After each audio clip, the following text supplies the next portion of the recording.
High technology brings us a lot of advantages we never had before, but its complexity also provides plenty of opportunity for things to go wrong, as in our following legend.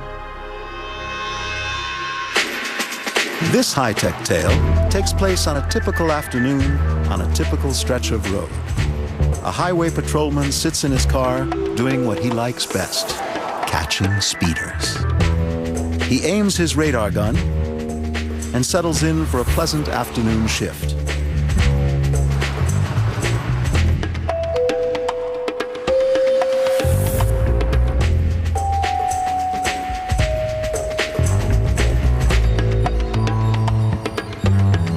But after an hour of tracking cars, he hasn't caught a single speeder.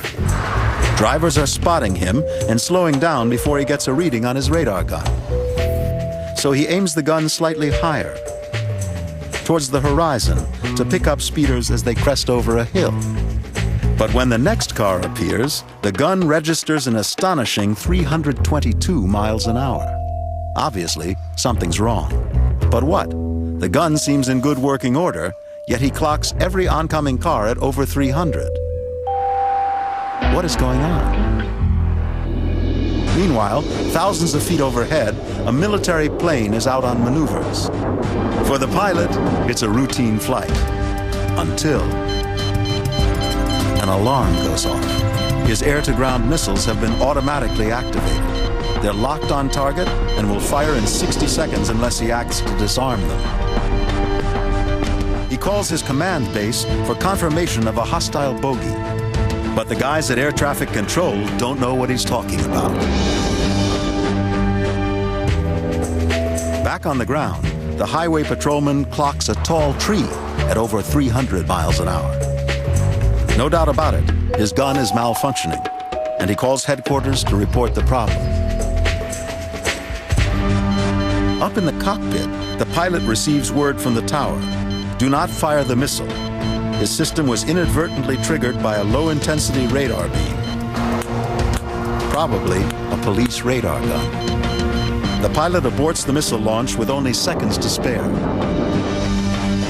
Back on the ground, the highway cop heads off to the station, completely unaware that he was nearly hit by a speeding missile. But did a police radar gun trigger an automatic missile launch from a passing fighter plane? Or is this account a little off the beam?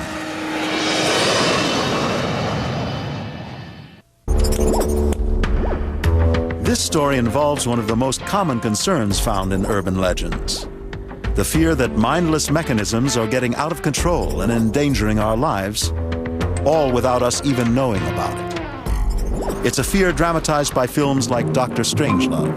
Attack! Russia. I shouldn't tell you this, Mandrake, but you're a good officer and you have a right to know. It looks like we're in a shooting war. The hell? In this Cold War black comedy, a nuclear holocaust is triggered automatically by a doomsday machine that nobody can turn off. It's just revealing of our encounter with technology, a technology that we use on a daily basis, and we basically don't understand. Because we can't learn all of these things. We can't learn the physics. We can't learn aerodynamics. We have to go with the information available.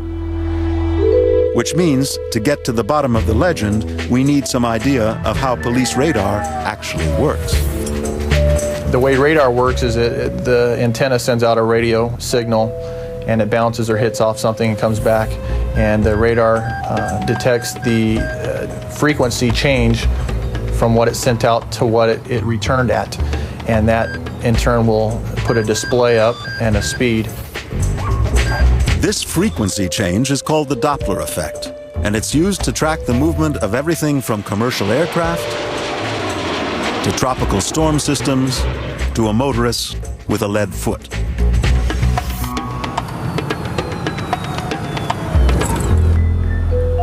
Driver, right turn at the next street.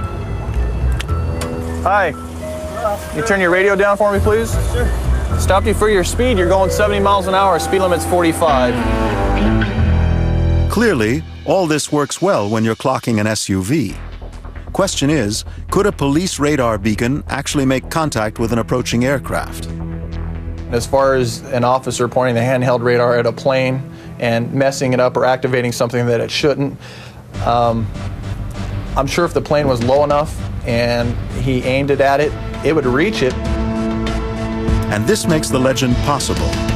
But to know the whole truth, we have to check out the other side of the story, the effect the police radar might have on a passing fighter plane if it managed to make contact. So we dropped by the 144th Fighter Wing of the California Air National Guard in Fresno to find out how they use radar. The radar plays a significant role in launching and aiming weapons off of the airplane. We use it to find the targets in the air and on the ground. And really, we want to know the range to the target so that we know that the missile can get to the target that we've designated. And we also tell the weapon system where the target is in space so that the weapon knows where to go. The unique anatomy of a fighter jet puts the guts of its radar in the nose. From there, high-tech devices sniff the air for radio frequencies, or RF, that signify possible threats. If a low-flying jet did pick up RF from a police radar, how would it interpret the signal? RF frequencies generated by civilian population is going to just show up as a ground clutter and be filtered out by our radar system. But suppose something was seriously wrong with the cop's radar, and the stray signal looked like more than ground clutter to the pilot.